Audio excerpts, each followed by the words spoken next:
A spot of bother.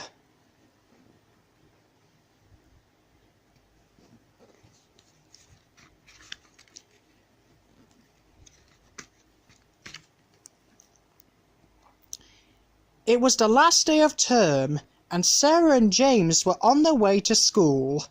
Hurry up, Norman, called James. It's the best day of term, remember? Not for me, mumbled Norman. I've got to do the spelling test again. Hello, you two. Waiting for Norman as usual, said Fireman Sam, who had come for his newspaper. How about a treat for break time? Oh, yes, please, Uncle Sam, the twins replied. Well, I never, said Dillis. There's a chickenpox epidemic in Pontypandy Valley. Newspaper for you, Fireman Sam? She folded up the paper she had been reading and handed it over. Oh, thanks, said Fireman Sam. I'll have 2 of those chocolate bars for Sarah and James as well, please, he said. Where's Norman? Asked Sarah. He was here a moment ago. Won't be long. Just learning my spelling, Norman shouted from upstairs. Ma'am, I've got spots, cried Norman, racing downstairs. Oh, my poor darling, cried Dillis.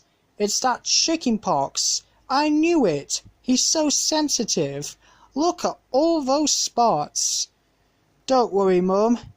I'll go to bed after school, Norman coughed feebly.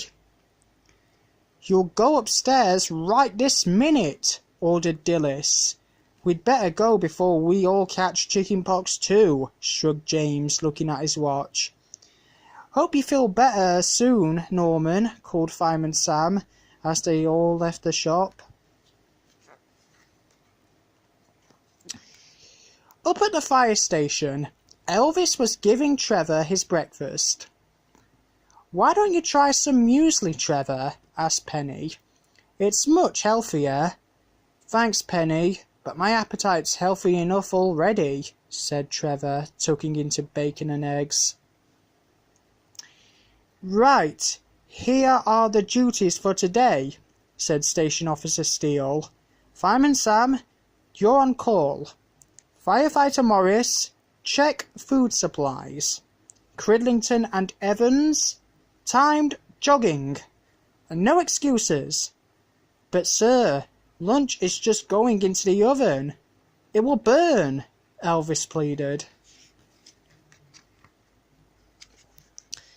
Meanwhile, as soon as Dillis was busy, Norman leaped out of bed and wiped his spots off with a tissue.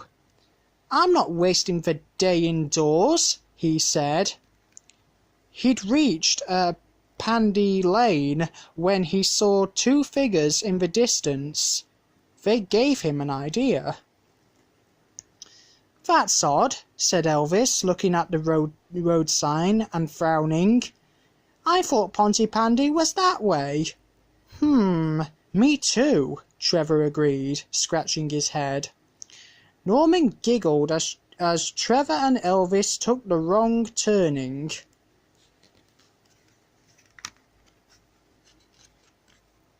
Let's stop here and wait for a bus, Elvis suggested when they came to a bus stop. It'll be a long wait, Elvis. I'm the bus driver, remember, said Trevor, but we may as well have a rest. They sat down and fell fast asleep. Now for some real fun, Norman whispered, being careful not to wake them.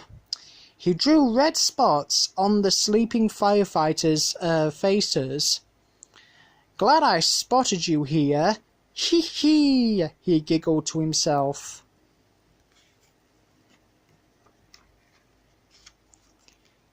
When Elvis and Trevor didn't come back, Fireman Sam and Station Officer Steele went to look for them. "There they are, sir," said Fireman Sam. "Miles off course," muttered Station Officer Steele. "Who ever heard of a bus driver with no sense of direction?" "Sir, they're covered in spots," said Fireman Sam. "In that case, they'll have to walk home. We can't risk infecting the whole force," Station Officer Steele said briskly. Suddenly, the alarm in Jupiter's cab sounded. "Good heavens! There's a fire at the fire station," said Station Officer Steele, talking to Penny on the radio. "We need all hands to the pump for this one, spots or not. Into Jupiter, everyone." With the siren blaring and the lights flashing, they raced through Pontypandy.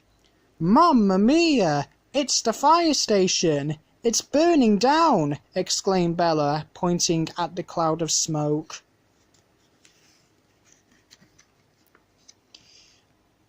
"Oh, help! It's the gas cooker," said Elvis, going pale as he saw smoke pouring from the kitchen window.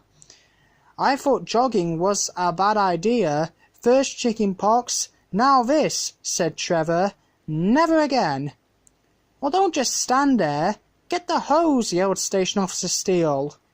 "I'll switch off the gas at the mains first," said firefighter Penny Morris. Fireman Sam and firefighter Elvis Cridlington put on their air supply masks and picked up the hose. Kicking open the door, they charged into the smoke-filled kitchen. "Stand by to help. This one looks serious," Fireman Sam reported back over the radio. "How's it going, Fireman Sam?" asked Station Officer Steele a few minutes later. Send reinforcements," came the reply. "In you go, Firefighter Morris," ordered Station Officer Steele. Penny grabbed a fire extinguisher and went inside. Inside the kitchen, the three of them soaked the cooker in a flood of water. "Coming under control at last, sir," said Fireman Sam as the flames died down, leaving the scorched cooker smouldering. "Well, I won't be cooking on that for a bit, I suppose," said Elvis, wiping his face. "Phew, it's hot in here." "Some good news anyway," grinned Fireman Sam. "Elvis, wipe your face again." "Oh!" exclaimed Elvis. "Chicken pox all over my fingers." Later that day, Fireman Sam was in Dillis's shop when Norman came skipping in. "I'm better now, ma'am," he said cheerfully. "Norman Price, you get back into bed at once with all those spots," said Dillis.